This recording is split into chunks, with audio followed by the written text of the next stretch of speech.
नाज़रीन, कोलार भरसा गोठ पीर दिनो रामू में स्कूल की बिल्डिंग सुबह हाली जो शिकार है। चापुड़ किरण मामूल बणियल है, जैसे सबब मासूम बाड़ा स्कूल बाहर तंबू हणी तालीम पढ़ाइण ते मजबूर आहिनि।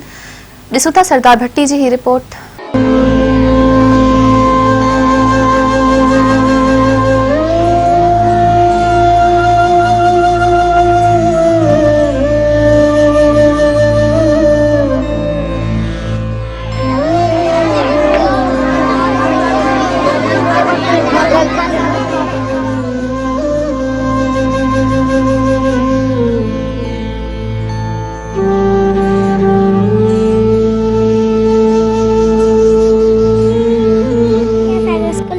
गर्मी पजामा कालो जामा सीवी न सकूं तंबू टपी तो ने कालो लगे तो बोझती था गर्मी लगे थी।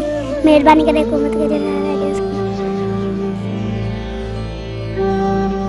स्कूल ठाड़ा है जो गर्मी के तमाम घणी है।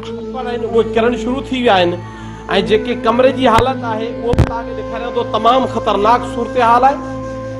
ही सूरत हाल है कमरे जी जंहिंजा छपर मुकम्मल तौर किरी पिया आहिनि। ही पट ते ऐं ॿुधायो इहो पियो वञे त जेॾीमहिल ॿारड़ा हिते 7 ॿारड़ा हिते ज़ख़्मी पिण थिया हुआ जिन खे मरहम पट्टी करण खां पोइ वापसि उन उसनुमा टेंट में जेको आहे वापसि वेही रहिया ऐं पढ़णु शुरू कयूं।